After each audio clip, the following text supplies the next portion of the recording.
Hello everyone. My name is Tushar Rana and I am from triple I T Shri city. आज हम chapter 2 chemistry का structure of atom देख रहे हैं। तो आपने केमिस्ट्री के ऑलमोस्ट सारे चैप्टर पढ़ चुके होंगे। अब हम उनके क्वेश्चंस करेंगे। तो ये एनसीईआरटी में कुछ एक्स्ट्रा क्वेश्चंस होते हैं, आपको पता होगा, एनसीईआरटी एग्जाम्पलर करके। तो उन्हीं क्वेश्चंस को हम एक बार देखेंगे ताकि हमारे जो कॉन्सेप्ट्स है पिछले चैप्टर्स के वो और अच्छे से क्लियर हो जाए, क्योंकि ये कॉन्सेप्ट तभी क्लियर हो सके जब हम उनके क्वेश्चंस की प्रैक्टिस अच्छे से करें।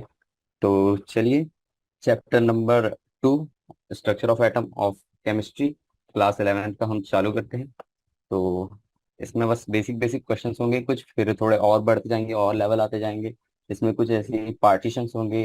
एक जैसे पहला पार्ट दिया है मल्टीपल चॉइस क्वेश्चंस, तो ऐसे ही कुछ कुछ और है, जैसे शॉर्ट है फिर लॉन्ग है। तो हम सारे क्वेश्चंस डिस्कस करेंगे।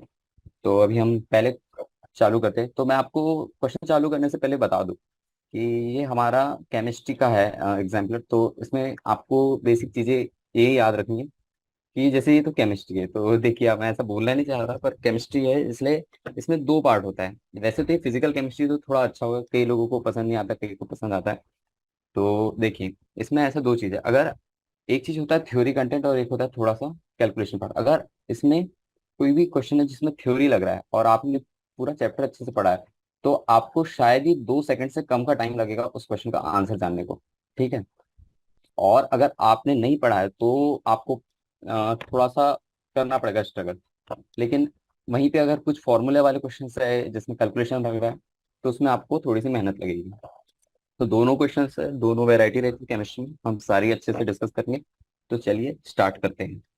तो पहला पार्ट लिख देता मैं यहाँ से, हम चालू कर रहे हैं। First that is MCQ, multiple choice question. ये हमारा चैप्टर 2 स्ट्रक्चर ऑफ एटम का एग्जाम्पलर कर रहे हैं हम, एनसीईआरटी एग्जाम्पलर। ओके, मैं हेडिंग डाल देता, एमसीक्यूज। ओके, इट इज हमारा टाइप 1। ओके, तो चलिए, तो हम फर्स्ट क्वेश्चन स्टार्ट करें। तो हम पहले क्वेश्चन रीड करते जाएंगे, ऑप्शन भी रीड करेंगे और उसके बाद में हम देखेंगे इसका क्या हो सकता है। तो पहला क्वेश्चन रीड करा, विच of the following conclusion could not be derived from the Rutherford's alpha particle scattering experiment. Okay, तो ये जैसे मैंने बोला थ्योरी कंटेंट है, अगर आपको प्रॉपर आती होगी, यानी कि ये चीजें, यानी कि आप केमिस्ट्री पढ़ रहे हैं, जेई पढ़ कर रहे हैं, तो आपको ये चाहिए जो तो एकदम रटी हुई होगी। तो जैसे मैं एक बार पढ़ा देता हूँ option. Most of the space in the atom is empty. Okay, तो देखिए, देखते से पता चल रहा है ये हमें कि ये हमने पढ़ा था। ये ऑप्शन, पहला वाला ऑप्शन सही है, मैं बता रहा हूँ। The radius of the atom is about 10⁻⁻10 metre while the nucleus of 10⁻⁻50। Okay, ये हमने पढ़ा था, एक हमारा फिजिक्स में चैप्टर ये न्यूक्लियर करके, उसमें तो आपको न्यूक्लियस का पूरा एक एक चीज पता है। ओके, तो ये भी रदरफोर्ड के जो अल्फा पैट्रिक स्कैटरिंग हुआ था, जिसमें बहुत से इलेक्ट्रॉन इधर उधर गए थे और हम उनका डिफ्लेक्शन पता चला था, साइज के बारे में पता चला था, उसके अंदर न्यूक्लियस न्यूक्लियस का कितना मास डेंसिटी रहता है और पूरा कंपोजिशन पता चला था हमें। ठीक है। Electrons move in a circular path of fixed energy called orbit. Okay, मैं इसको अभी बाद में आता, मुझे इट्स पे डाउट है। थर्ड पे, फोर्थ वाला देखते हैं, electrons and the nucleus are held together by electrostatic force of attraction. Okay, fourth वाला ऑप्शन तो करेक्ट था, लेकिन देखिए, हमने ये पता है हमें कि आपने पढ़ा होगा कि रदरफोर्ड ने जब अल्फा पार्टिकल स्कैटरिंग करा था उसने एनर्जी की कोई बात नहीं करी थी ऐसा। तो ये जो था, मैं बता दूं, इसमें ऑप्शन ये थर्ड वाला ये गलत ऑप्शन है, क्योंकि ये जो प्रॉपर्टी थी वो भूर ने दी थी। ओके, तो दो concept of circular path of fixed energy called orbits, sorry called orbits, ये अपना रदरफोर्ड ने नहीं दिया था, ये भोर ने दिया था। तो इसका आंसर है थर्ड। ओके, तो ये वाला ऑप्शन राइट टिक कर लीजिए, क्योंकि इलेक्ट्रॉन मैं लिख देता, इलेक्ट्रॉन्स। हम थोड़ा रिव्यू भी करते जाएंगे ताकि आपको सब यानी कि याद भी आते जाए जो पिछले टॉपिक्स आपने पढ़े हैं, ताकि आपको दिक्कत ना हो कि सर क्या ही करा रहे, बस आंसर आंसर बता रहे। तो ठीक है ना, electrons move in circular path width of fixed energy called orbits. ये क्या हुआ था, डिराइव बाय भोर। ओके, तो जो भोर ने दिया था उसमें उसने बताया था जैसे कि जो सर्कुलर, यानी कि हर एक इलेक्ट्रॉन है वो अपनी फिक्स्ड ऑर्बिट में मूव करता है। लेकिन इसके बाद में उसने आपको पता भी होगा बोहर का एक वो आ गया था, यानी कि एक लिमिटेशन आ गया था कि जब ये इलेक्ट्रॉन जब ये मूव कर रहा है, ऐसे ऐसे मूव कर रहा है, तो वो एनर्जी रेडिएट भी कर रहा है, तो उसे तो कोलैप्स हो जाना चाहिए।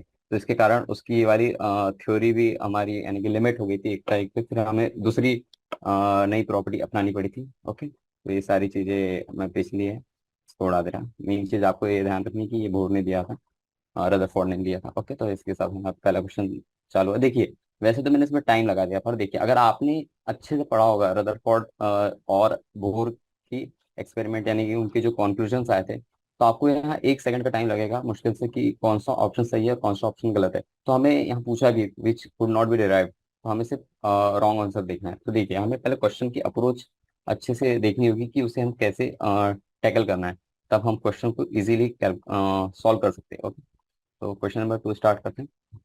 विच of the following option does not represent ground state electronic configuration of an atom?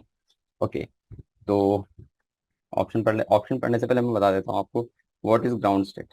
तो देखिए, जो ग्राउंड स्टेट इलेक्ट्रॉनिक कॉन्फ़िगरेशन होता है उसमें हमारा ऐसा होता है कि जो हमारे इलेक्ट्रॉन्स जो फिल किए जाते हैं ऑर्बिटल्स में, उसमें क्या होता है, तो उसमें बेसिकली होता है कि जो ऑर्बिटल्स होते हैं वो lower to higher energy level में फिल हुए जाते हैं। और इसमें मेन चीज ये बात को ध्यान रखनी है कि पॉलीज और एक और प्रिंसिपल था, हुंस प्रिंसिपल, ये हमें फॉलो करना है जब भी हम कोई इलेक्ट्रॉनिक कॉन्फ़िगरेशन लिख रहे हैं। तो सेकंड और पहला लिख देता मैं ground state electronic,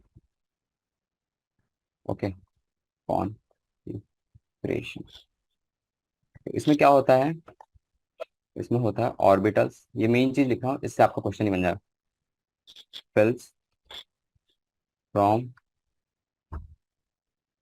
lower to higher, okay, lower to higher level, okay, ये एनर्जी है lower to higher energy level. तो इस ऑर्डर में हमारा फिल हुआ जाता है। तो देखिए हम देख लेते हैं, जैसे कि 1s2 2s2 2p6। ओके, तो ये जो भी किसी भी चीज एलिमेंट का इलेक्ट्रॉनिक कॉन्फ़िगरेशन होगा तो हमें बस उसे फिल करना है। तो देखिए पहला ऑप्शन लिखिए 1s2 2s2 2p6, ओके, ये सही है। 3s2 3p6, okay. D orbital में उसने इलेक्ट्रॉन डाला 4s2, ये भी ठीक है। Okay, 1s2 2s2 2p6 3s2 3p6 3d9 4s2, okay, तो इसमें मुझे गड़बड़ लग रही है। बाकी और चेक करते हैं 1s2 2s2 2p6 3s2 3p6 3d10 4s9 and ये सारी चीजें। तो देखिए इसमें ऐसा हो सकता है, देखिए पहला वाला तो सही है। मैं ऐसे स्टार्टिंग के नहीं, लास्ट हमें लास्ट के एलिमेंट पे फोकस करना है क्योंकि बाकी पूरे तो सेम ही है। तो देखिए पहला ये फर्स्ट ऑप्शन है, उसमें क्या है 3d8 4s2। तो देखिए ये फॉलो कर रहा है अपना पॉलिश प्रिंसिपल।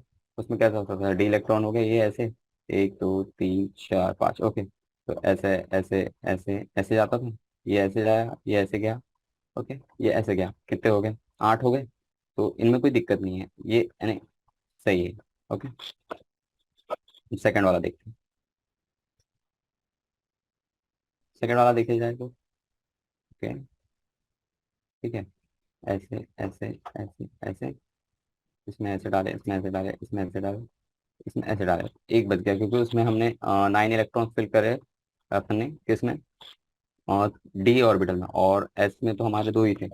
फिर तो यहाँ पे देखिए इसकी वजह से दिक्कत आ रही है। वैसे ही थर्ड वाले में देखिए, इसमें थर्ड वाले में D10 पूरा फुल है और लास्ट वाले में 1 है। ओके, ये भी ठीक है क्योंकि पहले इसमें 3 वाला जो लो एनर्जी लेवल था उसको पहले फिल किया गया, फिर इसको फिल किया गया था। ओके, तो इसमें दिक्कत क्या आ रही है पता है आपको, इसमें दिक्कत ये आ रही है कि अगर ये 4 वाला है 4s है और ये 3D है, तो यहाँ पे जगह खाली थी फिर भी हमने यहाँ पे फिल करे। और हमें पता है कि ऑर्बिटल्स फिल होते हैं lower to higher energy level. तो ठीक है, मैं अभी फोर्थ ऑप्शन दिखाता उसका अपन वो भी दिखाएंगे, यानी कि उसे हम कैसे सॉल्व कर सकते हैं। तो इसमें देखिए इसमें तो पूरा फिल था, और इसमें देखिए थर्ड ऑप्शन यहाँ देखिए 3D10 है एंड 4s1 है, तो ये वाला भी पूरा फुल है। इसमें भी फुल है ये एक टाइप से, देखिए क्योंकि इसमें आप देखिए सभी लोग पेयर्ड है, तो इसमें दिक्कत नहीं आएगी। जैसे फोर्थ ऑप्शन देखिए उसमें 3D5 देखिए, ओके 1 2 3 4 5, 1 2 3 4 5। तो आपको पता होगा पहले एक स्पिन वाला जाता है, फिर उसके बाद में अपोजिट स्पिन वाले बाद में ट्रांसफर करते हैं, पहले एक स्पिन से पूरे फुल करते हैं उसके बाद चलते जाते हैं। तो ये भी एक प्रिंसिपल था। ओके, तो देखिए ये भी करेक्ट है, ये भी करेक्ट है, ये भी करेक्ट है, लेकिन सेकंड वाले में क्या है, अगर सेकंड वाले को हम इस टाइप से लिख देते हैं, किस टाइप से लिख देते हैं, 1 2 3 4 5, ओके, ये ऐसे लिख देते हैं। पहले मैं फिल कर, देखिए मैं फिल भी कर रहा हूँ, एकदम ऑर्डर में फिल कर रहा हूँ, ताकि आप यानी कि आपका सॉल्यूशन एकदम करेक्ट परफेक्ट आए। तो देखिए मैंने यहाँ पे पहले पूरे फिल करे, पूरे इसमें भी मैंने एक डाले, ओके, अब मैं यहाँ से फिल करना चलूंगा, 1 2 3 4। अब देखिए वहां पे एक इलेक्ट्रॉन था, लेकिन मैं यहाँ पे दोनों नहीं डाला, तो देखिए ये पूरा फिल हो गया, ये हो गया 3d10।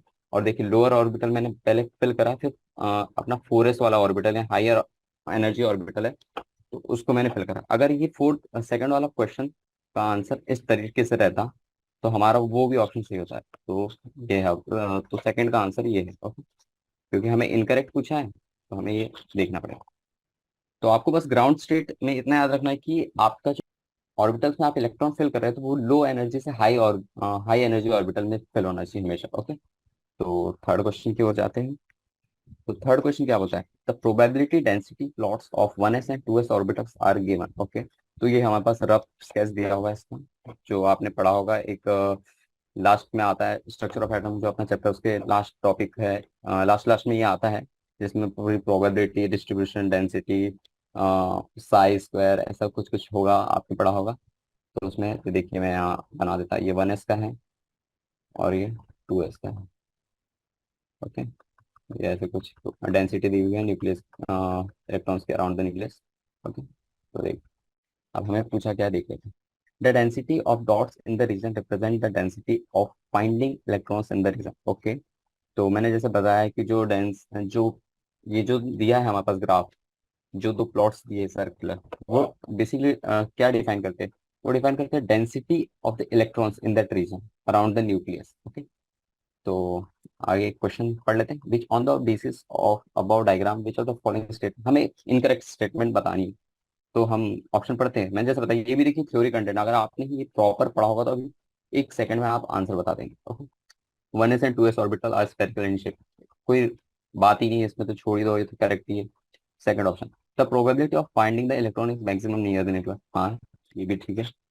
The probability of the finding the electron at a given distance is equal in all direction, हाँ, ये भी सही है। देखिए अगर आप जैसे ये है, इधर जाएंगे, ऐसे जाएंगे, अब जैसे स्फेरिकल है, तो ये बात बतानी चाहिए कि ये हमेशा इक्वल, यानी कि जैसे जैसे डिस्टेंस इक्वल साइड में बढ़ते जा रहा है, वैसे वैसे जो न्यूक्लियस का डेंसिटी वो भी उतना ही यूनिफॉर्मली हमें यानी कि कॉन्ट्रीब्यूट हो जाएगा, ओके। तो ठीक है।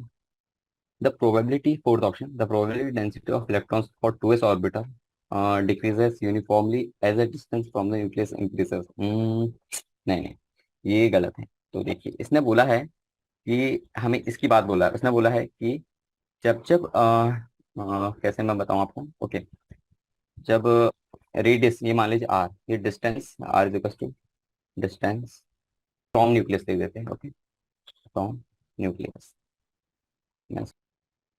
तो देखिए इसमें आपने जैसे पढ़ा होगा, जो प्रोबेबिलिटी डेंसिटी फंक्शन होता है, तो उसमें ऐसे साई स्क्वायर होता था, ओके, और ये रेडियस होता था आर, यानी कि न्यूक्लियस, ये न्यूक्लियस है, और ये मान लीजिए आर है, ये वेरी करते जा रहा है जैसे जैसे न्यूक्लियस का साइज बढ़ रहा है, आर क्या हो रहा है, जैसे कि हमारा साइज बढ़ रहा है उस टाइप से, और उसका डिस्टेंस दिया हुआ है, और न्यूक्लियस से जो हमारी साइज बढ़ती जा रही है उसका डिस्टेंस।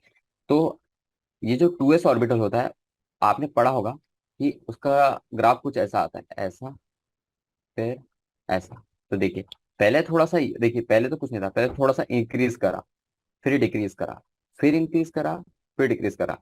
तो बेसिकली होता क्या है यहाँ पे, कि the probability density of electrons, जो 2s ऑर्बिटल होता है उसमें पहले फर्स्ट इंक्रीज होता है, और यहाँ यूनिफॉर्म नहीं होता है, यानी कि सब वैल्यू करता है, इंक्रीजेस देन डिक्रीजेस, ठीक है। और देखिए जैसे कि 2s है, तो इसका रेडियल नोड इक्वल्स टू 1 आएगा, रेडियल नोड इक्वल्स टू 1 आएगा, क्योंकि n-1 होता है, n = 2 - 1, तो ये देखिए ये वाला पॉइंट है, ये उसके नोड को डिनोट कर रहा है, ओके। तो ये सारी चीजें आपने पढ़ी होगी, मैं सब रिकैप कर रहा हूँ थोड़ा ब्रीफ में, ओके। तो देखिए पहले फर्स्ट इंक्रीज करता है, फिर डिक्रीज करता है, और उसके बाद में फिर इंक्रीज कर जाता है, ओके। देखिए इंक्रीज करा, डिक्रीज करा, फिर इंक्रीज कर दिया, देन अगेन इंक्रीजेस। तो देखिए ये कोई यूनिफॉर्म नहीं है, ये सब वेरी करते जा रहा है। ऐसे ऊपर नीचे वाला ग्राफ बनते जा रहा है, तो ये ऑप्शन तो गलत है। ठीक, तो मैं लिख देता, थर्ड का आंसर है, सॉल्यूशन लिख देते हैं 4, क्योंकि हमें सब अभी तक इनकरेक्ट ही पूछ रहा है तो दिक्कत नहीं है। Okay, which of the following statement is not, अब थोड़ा हम फास्ट चलेंगे क्योंकि अब थ्योरी कंटेंट आ रहा है। Okay, which of the following statement is not correct about the characteristic of cathode raise. Okay, ये भी सेम चीज है, एकदम फर्स्ट सेकंड टॉपिक होता है हमारे स्ट्रक्चर ऑफ एटम, जिसमें ये सब दिया रहता है, जिसमें हम कैथोड रेज का एक्सपेरिमेंट देखते हैं, how cathode rays are generated. Okay, they start from the cathode and move towards anode. हाँ, सीधी बात। They travel in straight line in the absence of, आपको देखते आना चाहिए कि क्वेश्चन में पूछा क्या गया है, जैसे सीधे थ्योरी है तो आप तो इनको डायरेक्ट ही टैकल कर लोगे। Okay, they travel in straight line in the absence of an external electrical और मैग्नेटिक, हाँ ये भी है।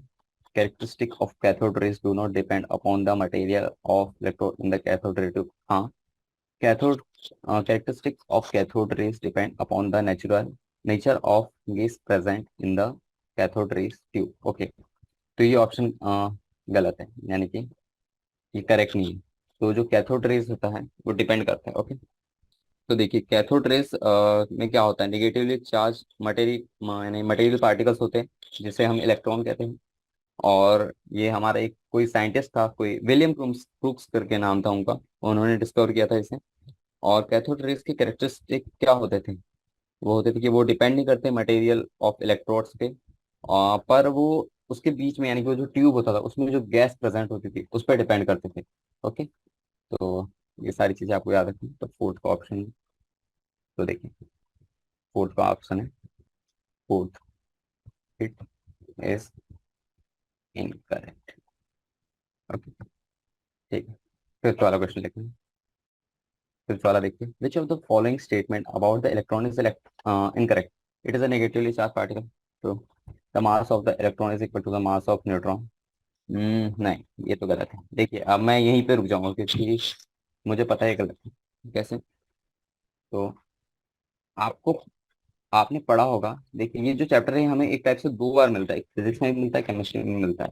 तो देखिए आपने ये पढ़ा होगा, जो मास ऑफ इलेक्ट्रॉन होता है वो कितना होता है, 9.1। देखिए ये सब आपको पता रहना चाहिए क्योंकि आप ये सब पढ़ के आए होंगे, तभी आप एग्जाम्पलर क्वेश्चन लगा रहे, तो आपको ये सारी चीजें, टर्मिनोलॉजी, ये सारे फॉर्मूलेस याद रहना।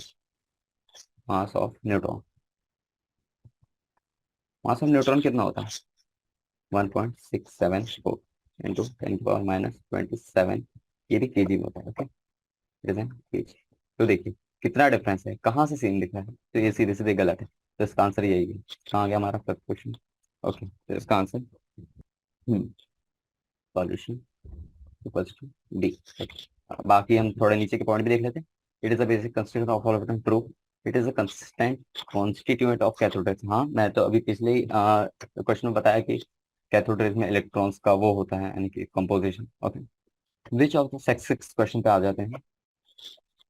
विच of the following properties of atom could be explain correctly by the Thomson's model of atom. Okay, overall neutrality of atom. Hmm, तो देखिए ये बात तो प्रूव करी थी उसने, spectra of hydrogen atom, no ये तो नहीं हुआ था। ये तो हाइड्रोजन स्पेक्ट्रम करके एक अलग ही टॉपिक था, उसमें कुछ और ही बताया गया था, कोई दूसरे ही साइंटिस्ट थे हमारे। Position of electrons protons and neutrons in atom, no. Stability of atom, तो हमने भोर के जो एक्सपेरिमेंट था उसमें प्रूव करते, ये फर्स्ट क्वेश्चन ही था हमारा जिसमें हमने बताया था आपको। तो देखिए ये ओवरऑल न्यूट्रलिटी ऑफ एटम, तो आपने जे जे थॉमसन का वो मॉडल नहीं देखा था, प्लम पुडिंग वाला, उसमें बताया गया था ओवरऑल न्यूट्रलिटी, जैसे में कैसा होता है, एक एक वाटरमेलन सा स्ट्रक्चर होता है, उसमें ऐसे ब्लैक डॉट्स बताए थे, ठीक है, उसमें कुछ न्यूट्रॉन थे, और ये पूरा इलेक्ट्रॉन रेड कलर से पूरा वो था, और ये प्रोटॉन्स थे। ओके, तो इससे उसने बताया था कि पूरा जो हमारा एटम होता है इलेक्ट्रिकली न्यूट्रल होता है, तो इससे हमारा आंसर ए आ जाएगा।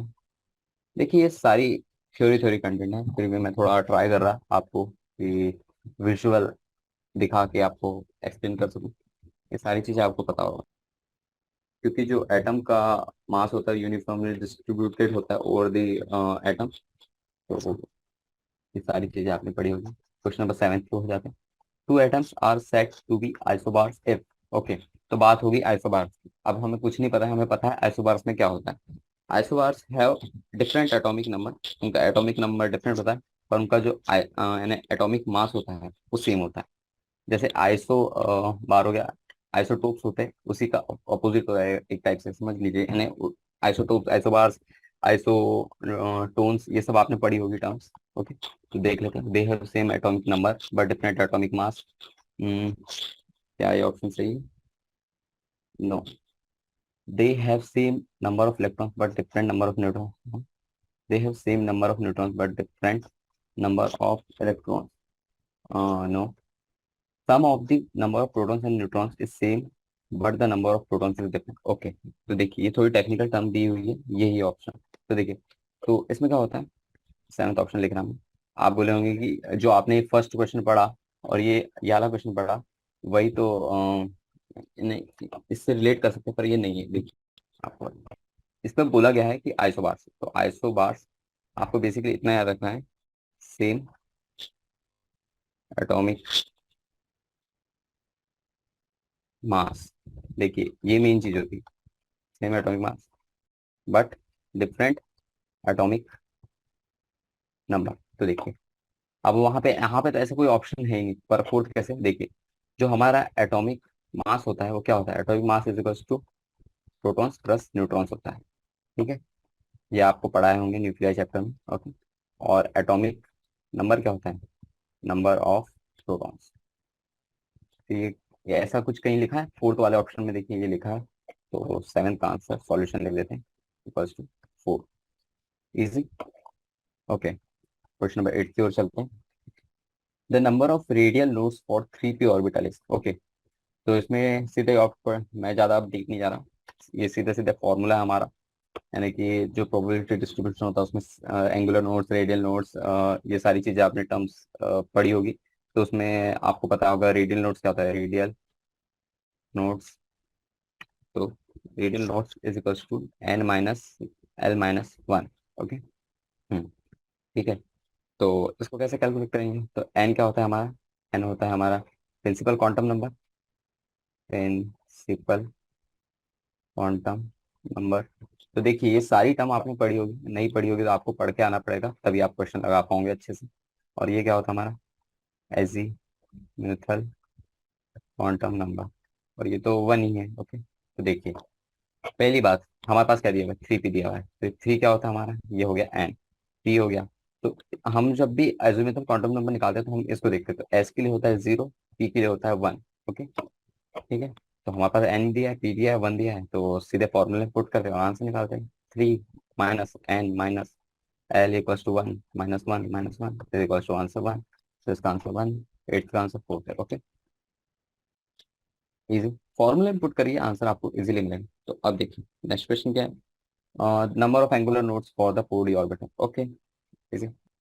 जैसे ये अजीमुथल क्वांटम नंबर जो मैं बता रहा हूँ, ये बेसिकली डिनोट करता है जो अभी हम क्वेश्चन में पूछा गया, एंगुलर नोड्स। ओके, नोड, ठीक है। देखिए आप सबको पढ़ना पड़ेगा, तभी आपको ये सारी चीजें अच्छे से आएगी। अगर आपने कुछ भी चीज मिस करी, अगर मान लीजिए आपके पास इतना इजी क्वेश्चन, अगर आपको फॉर्मूला ही नहीं पता तो आपको दिक्कत आएगी ना। इसलिए देखिए सारी इजी इजी फॉर्मूले बस आपको याद रहना चाहिए। ओके, तो 9 क्वेश्चन एंगुलर नोड्स पूछा गया, ऑर्बिटल दिया 4d। तो एंगुलर ऑर्बिटल क्या होता है,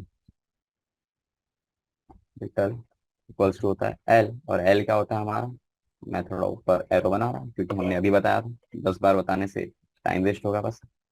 तो इसमें बस इसका कुछ काम नहीं होता। देखिए डी ऑर्बिटल है, एस का जैसा 0 होता है, पी का इक्वल टू 1 होता है, एस पी। तो डी का होता है 2। तो 2 इज द आंसर। तो 9 क्वेश्चन का आंसर हमारा हो गया थर्ड। तो ये हमारा सॉल्यूशन। ओके, ओके, तो नेक्स्ट क्वेश्चन की ओर आते हैं।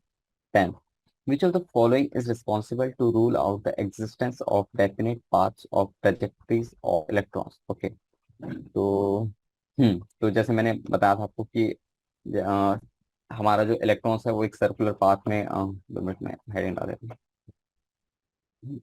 तो देखिए कंक्लूजन क्या होता है, जो हमारे इलेक्ट्रॉन्स होते थे वो सर्कुलर पाथ में घूमते थे, उनकी एक फिक्स्ड ऑर्बिट होती थी। तो उसमें पूछा गया है कि ये कौन सा रूल था जिसमें एग्जिस्टेंस ऑफ डेफिनेट पाथ और ट्रेजेक्टरीज को वो रूल आउट कर देता है, यानी कि वो कैंसिल आउट कर देता है। तो देख लेते हैं, Pauli's exclusion principle no, Heisenberg uncertainty principle यही था। ठीक है। तो आप, मैं बोला ना, जैसे ये थ्योरी कंटेंट है तो इसमें मैं आपको ऐसे प्रॉपर अभी पूरा पढ़ाऊंगा नहीं, क्योंकि फिर उसमें तो आपको पूरा चैप्टर ही पढ़ाना पड़ेगा। पर आपको ये सब याद रहेगा तो आपको बन जाएगा। तो हाइजेनबर्ग ने एक वो दिया था, उसके बहुत से अनसर्टेनिटी प्रिंसिपल थे, कुछ रेडियस के लिए था, कुछ एनर्जी के लिए भी था। ओके। तो एक मैग्नेटिक क्वांटम नंबर्स के लिए भी था। ठीक है। तो उस हिसाब से, तो जो हाइजेनबर्ग का अनसर्टेनिटी प्रिंसिपल था वो क्या कहता था, जो position of velocity of an electron, यानी कि जो इलेक्ट्रॉन की जो वेलोसिटी होती है, जिससे वो मूव करता है, वो डिटरमाइन नहीं कर सकते विथ प्रॉपर एक्यूरेसी। ओके। तो अगर हमारे पास शो रहता है, जैसे ये एक इलेक्ट्रॉन है, इसकी कुछ मान लीजिए वेलोसिटी है v, तो ये यानी कि एक्यूरेट नहीं थी, नॉट एक्यूरेट। तो देखिए, अगर कोई सर्कुलर, अगर कोई भी चीज एकदम प्रॉपर सर्कल में घूम रही है, तो आपके पास क्या होना चाहिए, प्रॉपर वेलोसिटी रहना चाहिए, तभी वो एकदम प्रॉपर ऑर्बिट में घूम सकता है। लेकिन अगर आपके पास थोड़ा सा भी उसमें कुछ डिफरेंस आ गया, तो उससे क्या होगा, वो ऐसे लहर भी सकता है, कहीं ना कहीं ऐसे ऐसे जा सकता है, तो प्रॉपर सर्कुलर ऑर्बिट में नहीं घूम रहा है। तो वही चीज बताया गया था उसमें। इसके कुछ फॉर्मूले थे, वो सब मैं नहीं लिख रहा। ठीक है। 11 क्वेश्चन की ओर जाते हैं। अच्छा, मैं इसका आंसर नहीं लिखा था, ओके, तो इसका आंसर ये है सेकंड, हाइजेनबर्ग। हाइजेनबर्ग ने दिया था ये, ओके, यहाँ लिख भी लीजिए, हाइजेनबर्ग अनसर्टेनिटी।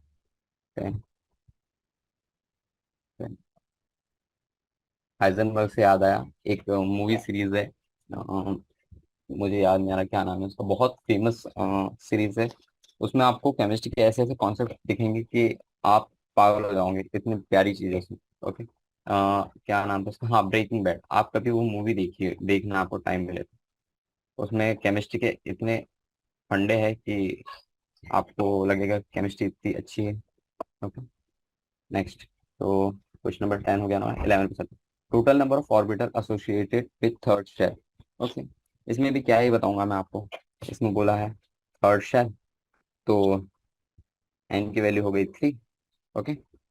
तो हम कैसे करते थे, number of orbitals, number of orbitals equals to, अगर हमारे पास प्रिंसिपल क्वांटम नंबर दिया हुआ है तो हम एन स्क्वायर करते थे, तो इसकी वैल्यू क्या होगी, 3 स्क्वायर इक्वल्स टू 9। सारे फॉर्मूले डिराइव करे गए हैं, आपको सब याद है। क्वेश्चन नंबर 12 की ओर चलते हैं। ठीक है। Solution third. Okay. 12th question देखते हैं, orbital angular moment momentum depends on. Okay. तो जैसे प्रिंसिपल क्वांटम नंबर होता था, एजिमुथल क्वांटम नंबर होता था, वैसे ऑर्बिटल एंगुलर मोमेंटम भी होता था, और एक होता था स्पिन एंगुलर मोमेंटम। ओके। तो ये चार चीज होती थी हमारे पास। तो और किसी भी ऑर्बिट के ऑर्बिटल के कैरेक्टरिस्टिक्स को डिफाइन करते थे। ओके। तो उसमें में से एक है orbital angular momentum depends on. तो ये क्या होता है इसका आंसर, तो देखिए, सीधे सीधे ऑर्बिटल एंगुलर मोमेंटम बताता है आपको क्या है। ये सारी चीजें आपने पढ़ी हुई है।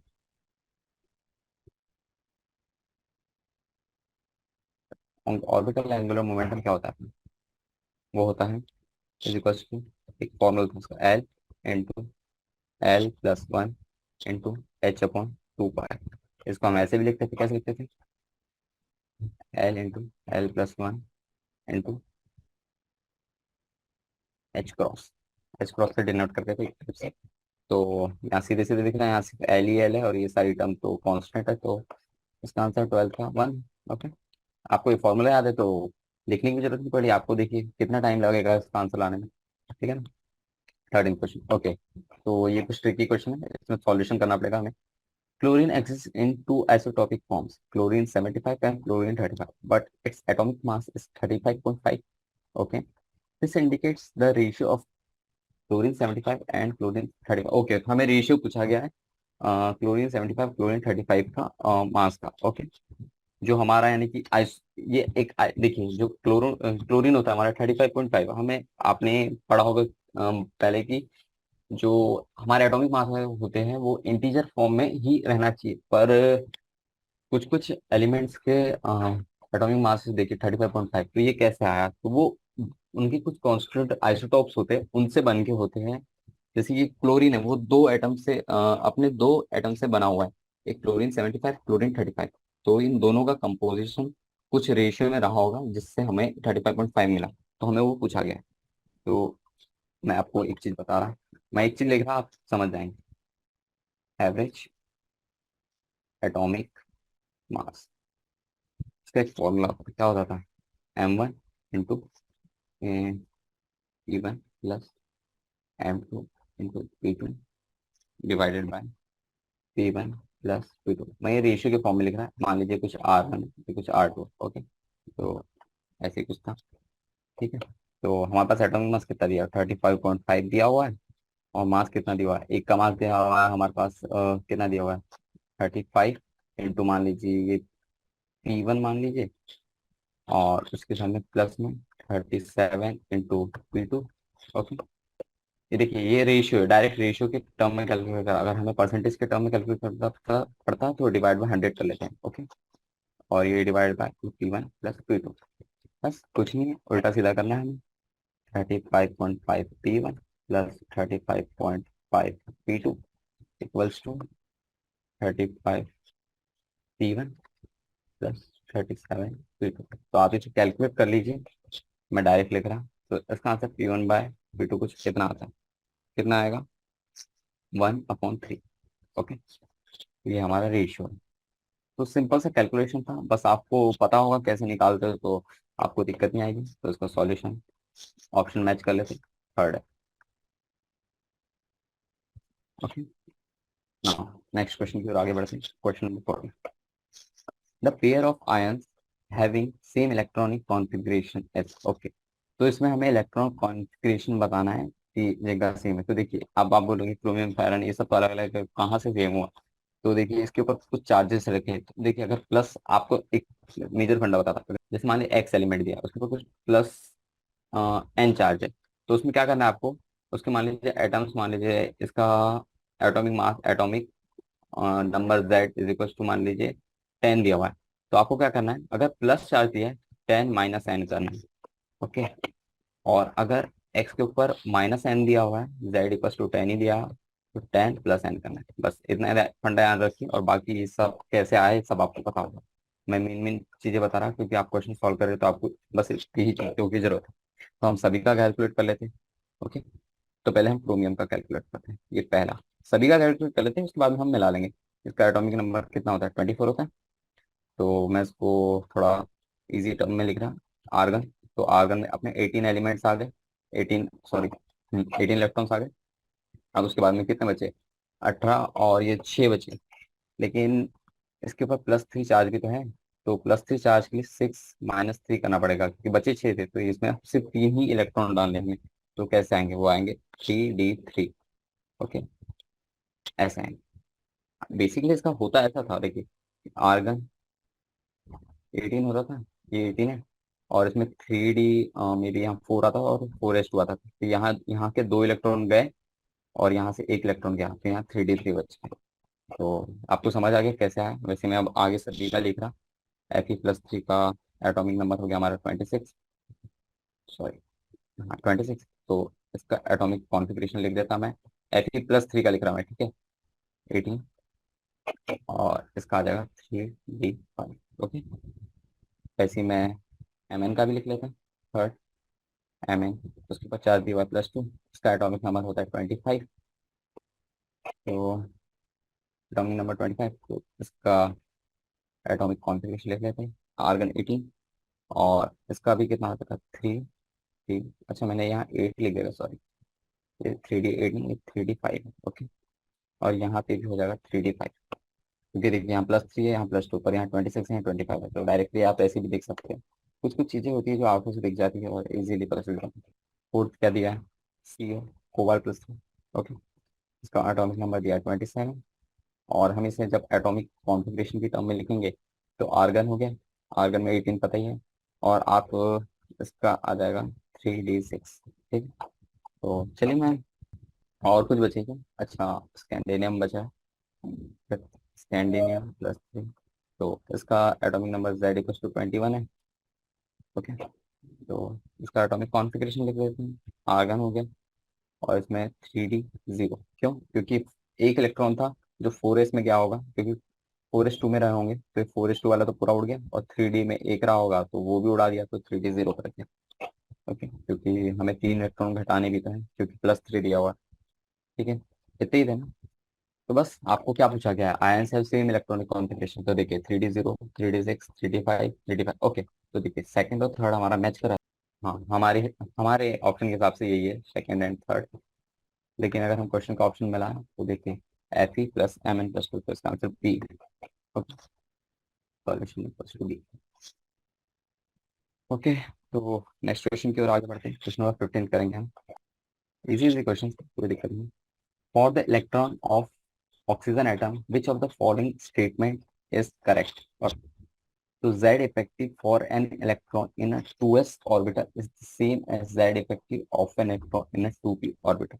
ओके, तो इसके ऊपर थोड़ा नजर डालते हैं। तो इसमें बोला गया है कि सो Z इफेक्टिव होता है 2s ऑर्बिटल, जो 2s ऑर्बिटल का Z इफेक्टिव होता है वो 2p ऑर्बिटल के Z इफेक्टिव के बराबर होता है। तो ये जो दिया हुआ है एक गलत दिया है। कैसे, देखिए बेसिकली होता क्या है, तो हमें हम Z इफेक्टिव की बात करते हैं। तो जो Z इफेक्टिव होता है, तो उसमें जो electron in 2s and 2p, जो 2s और 2p जो ऑर्बिटल होते हैं, उसमें जो इलेक्ट्रॉन होता है उनका डिफरेंट। देखिए यहाँ पे देखिए एस और पी, ये तो डिफरेंट ही होगा कि इनका डिफरेंट स्क्रीनिंग, हम स्क्रीनिंग इफेक्ट से जानते हैं। तो ठीक है, इनका डिफरेंट स्क्रीनिंग इफेक्ट होता है, तो इनका जेड इफेक्टिव भी डिफरेंट आएगा फिर तो ये कैसे बोल रहा है कि सेम है, तो ये गलत है, क्योंकि उनका डिफरेंट स्क्रीनिंग इफेक्ट होता है। ओके, तो इसका जो होता है वो ऑर्डर कुछ ऐसा होता है, Z effective of 2s orbital greater than Z effective of 2p orbital. Okay, तो ऐसा होता है। तो ये ऑप्शन करेक्ट नहीं है, तो ये वाला तो गलत है। ये हो गया हमारा पहला ऑप्शन। अब देखिए इन ऑप्शन को चेक करना पड़ेगा थोड़ा सा, क्योंकि ये अच्छा अच्छा क्वेश्चन है। आपको अगर इतनी अच्छी थ्योरी आती है तो फिर तो अच्छी बात है, आप एक बार में निकाल सकते हैं, बाकी आप ऐसे भी याद कर करके निकाल सकते हैं। ओके, सेकंड ऑप्शन देखिए, an electron in the 2s orbital has the same energy as an electron in the 2p orbital. Okay, तो ये भी देख लेता हूँ, जैसे मुझे पता है। एनर्जी एनर्जी का ऑर्डर देख लेते हैं। हाँ, एनर्जी ऑर्डर, तो देखिए, तो एनर्जी ऑफ 2s, जो 2s होता है उसमें एनर्जी कम होता है as compare to energy of 2p। ये सारी चीजें मैं आपको यहाँ पे कॉन्क्लूड करके दिखाऊंगा, ये सारी चीजें आपको याद रहना चाहिए, आपने ये सब पढ़ा होगा, क्योंकि ये आप देखिए इसमें भी पढ़ते हैं, आप इसमें क्या कहते हैं अपने फिजिकल केमिस्ट्री में भी पढ़ते हैं, इनऑर्गेनिक केमिस्ट्री में भी आता है ये। ओके, तो ये सभी चीजें आपको याद होती है। तो सेकंड ऑप्शन ये भी गलत है, यहाँ पे भी सेम बोला गया है, ये तो गलत है। थर्ड ऑप्शन देखते हैं, z effective of for an electron in 1s orbital is same as the z effective for an electron in 2s orbital. नहीं, इसमें भी सेम बोल दिया। देखिए अब मैं इसको भी clear- आप बोलेंगे क्या कुछ भी सेम नहीं आ रहा है, तो देखिए ये ऐसा होता ही है क्या में ऐसे, सभी का कुछ ऑर्डर रहता है जो डिफाइंड रहता है। Z effective of 1s orbital, जो 1s ऑर्बिटल का जेड इफेक्टिव होता है वो नहीं होता Z effective of 2s orbital. तो आपने बोला जैसे कि देखिए आपने यहाँ पे भी दिक्कत कर दी, कहाँ पे, हाँ ये पहला वाला 2s और 2p का जेड इफेक्टिव आपने बोला डिफरेंट आता है। आपने बोल दिया अब तो यहाँ पे 1s है, फिर भी आप डिफरेंट बोल रहे हैं। हाँ ऐसा भी होता है, क्योंकि यहाँ पे फर्स्ट शेल है और ये जो है दूसरा ऑर्बिट है, तो इसमें दिक्कत आ जाएगी। ओके, अब नेक्स्ट प्रश्न क्या देखते हैं, next option, option number 4। Okay, the two electrons present in the two orbitals have spin quantum number ms but of opposite sign। हाँ, ये सही है। कैसे, देखिए मैं बता, तो स्पिन क्वांटम नंबर क्या होता है, स्पिन क्वांटम नंबर को हम ऐसे डिनोट करते हैं एम ऐसे, और इसकी वैल्यू बेसिकली क्या होती है, या तो +1/2 होती है या फिर -1/2 होती है। तो जो हमारा अभी यहाँ पे बात कर रही है 2s ऑर्बिटल की, तो देखिए इसमें एक का होगा +1/2, एक का होगा -1/2। तो देखिए इनका वैल्यू तो सेम है बट साइंस अपोजिट है, अपोजिट साइन। तो यही आंसर है। तो 15 क्वेश्चन का सॉल्यूशन लिख देते हैं, फर्स्ट 4। तो हम नेक्स्ट प्रश्न लिखते हैं अपने। Question number 16. Okay. Travelling at the same speed which of the following matter waves have the shortest wavelength. Okay, तो इसमें वेवलेंथ के बारे में पूछा गया. हमारे पास ऑप्शन क्या है? Electron, alpha particle, neutron and proton. तो देख लेते हैं. तो बेसिकली क्या होता है, जो लैम्डा होता है ये हमारा हो गया वेवलेंथ. और इसे हम कैसे कर सकते हैं? एच अपॉन एम वी, क्योंकि हम वेलोसिटी की बात करेंगे यहाँ पे भी. देखिए, और same value of v larger the value of M.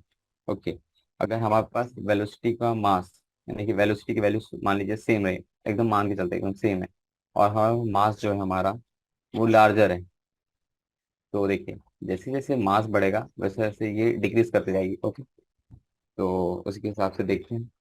तो इसमें हमें सबसे पहले या तो हम सबसे हाईएस्ट वाली वेवलेंथ देख लें या सबसे शॉर्टेस्ट वाली वेवलेंथ देख लें, तो उससे हमारा फंडा क्लियर हो जाएगा. If the travelling at the same speed, देखिए हमें स्पीड सेम दी हुई है, which of the following matters will the shortest wavelength. तो शॉर्टेस्ट वेवलेंथ करना है तो हमें सबसे ज्यादा मास चाहिए. तो इलेक्ट्रॉन का मास तो देखिए बहुत कम होता है, एकदम नियरली जैसे 10⁻⁻27 kg में होता है कुछ, तो वो तो नहीं होगा. अल्फा पार्टिकल हीलियम+2, तो इसका मास कुछ 4 होता है ना.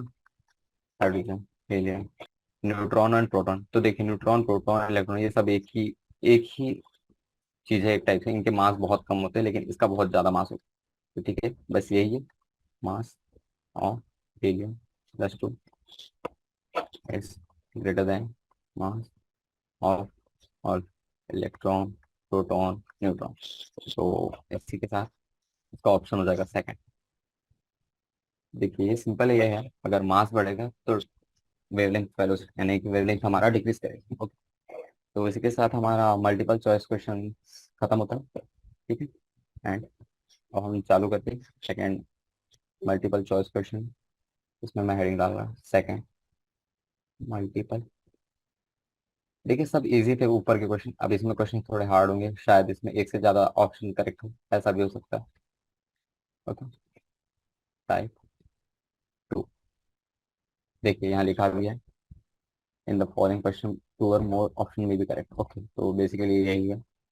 तो चालू करते हैं क्वेश्चन नंबर 70. तो इसमें क्या बोला गया? Identify the pair which are not isotopes. Okay, मैं फिर से बता देता. देखिए थोड़ा जल्दी जल्दी, आइसोटोप्स क्या होते हैं? Same atomic number but different atomic masses. Okay, atomic number same होगा पर एटॉमिक मासेस हमारे डिफरेंट होंगे. ओके, तो इसमें देख लेते क्या क्या है. देखिए पहला ऑप्शन, एटॉमिक नंबर सेम, मास डिफरेंट. ओके ठीक है, एटॉमिक नंबर सेम. ओके, इसमें डिफरेंट डिफरेंट है. इसका आंसर क्या हो गया? इसका आंसर हमारा है फर्स्ट एंड सेकंड. तो फर्स्ट एंड सेकंड, ये फर्स्ट एंड सेकंड ट्रू हो गया. 9. देखिए मैं आपको यही देखने जा रहा था कि आप ध्यान दे रहे कि नहीं. ये देखिए इसमें मेन चीज आपको ऑप्शन, जब भी आप ऐसे जेईई क्वेश्चन करेंगे तो आपको मेन चीज हमेशा ऊपर क्वेश्चन पूछा गया है ये देखना है. तो देखिए इसमें पूछा गया नॉट, तो 1 और 2 तो आइसोटोप्स है. Okay, isotopes. बट जो आइसोटोप, देखिए मैं इसलिए इस चीज को गलत करके फिर से सही कर रहा क्योंकि जब मैंने जेईई दिया था तब ये दिक्कत आई थी मुझे, यानी कि मुझे आंसर तो पूरा आ गया था पर मैंने जो क्वेश्चन है वो पढ़ा ही नहीं अच्छे से. मैंने बोला कि ये राइट है तो मैंने इसको राइट कर दिया, पर हमें तो पूछा ही रॉन्ग है ना. इसका आंसर क्या होगा? इसका आंसर हो जाएगा थर्ड एंड फोर्थ. ये आंसर है इस क्वेश्चन का. ओके, तो इसमें देखिए दोनों ऑप्शन को टिक करना पड़ेगा क्योंकि MCQ multiple choice question. Next question की ओर आते हैं. Question number 18. तो क्वेश्चन नंबर 18 क्या पूछा है? Out of the following pair of electron identify the pair of electrons present in degenerate orbitals. Okay, तो चलिए मैं आपको पता ही देता है डीजेनरेट ऑर्बिटल क्या होते हैं.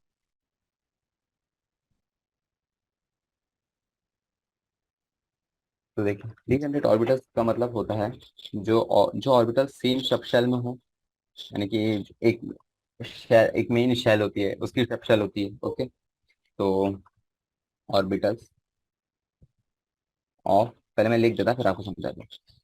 ऑर्बिटल्स ऑफ सेम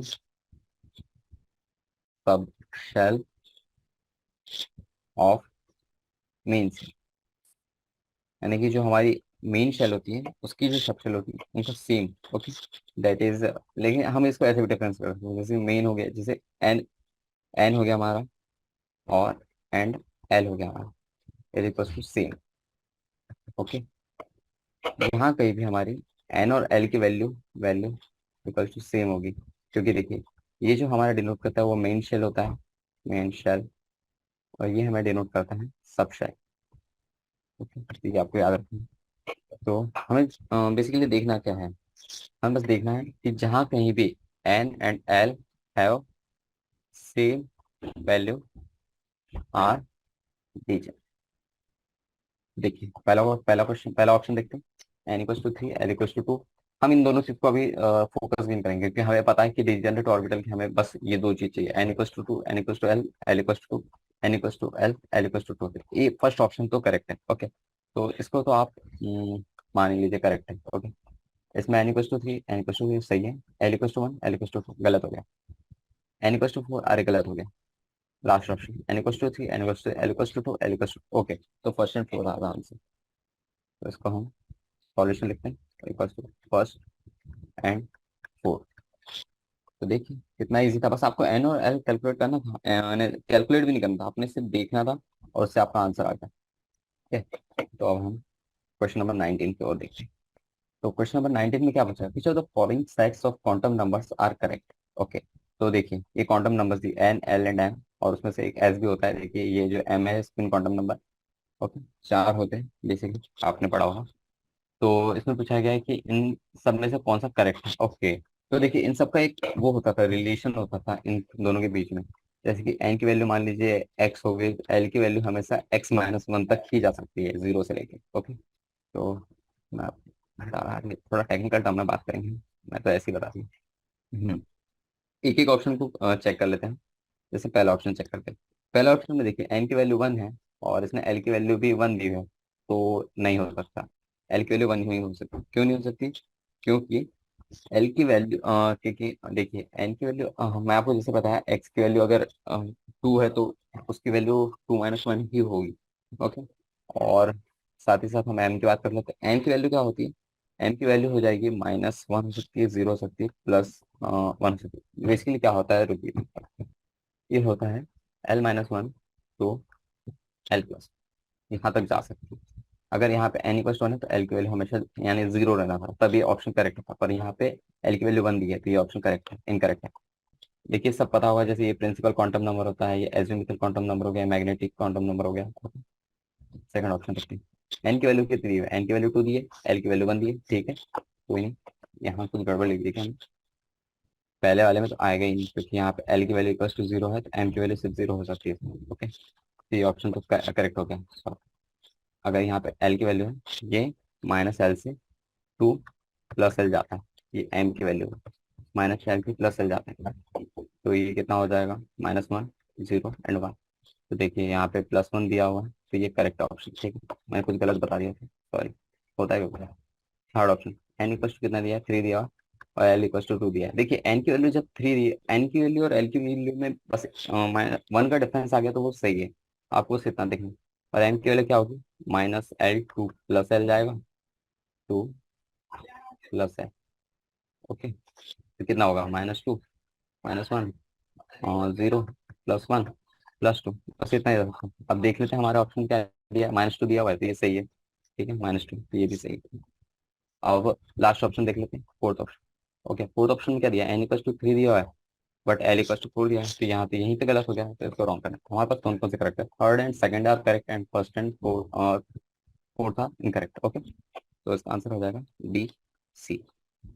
देखिए दो ऑप्शन है, क्योंकि आपको मल्टीपल चॉइस क्वेश्चन यानी कि क्वेश्चन है, तो ये आपको सभी पॉसिबिलिटीज चेक करनी होगी हर एक क्वेश्चन की, तो ये सब चीजें हैं। तो क्वेश्चन नंबर 20 देखते हैं, in which of the following pairs the ions are isoelectronic. Okay, तो देख लेते हैं आइसो इलेक्ट्रॉनिक क्या होता है, आपको पता होगा, फिर भी मैं दिखा दे रहा, आपको रिकैप भी हो जाएगा इसके साथ साथ।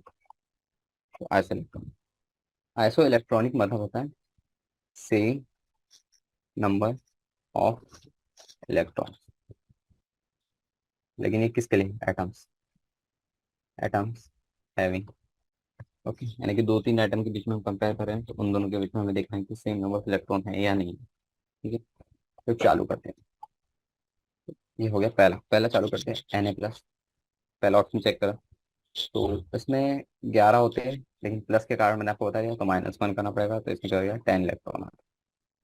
अब यहाँ पे हमें Mg+2 दिया है, 12 -2, फिर उसमें आ जाएगा फिर से 10 इलेक्ट्रॉन।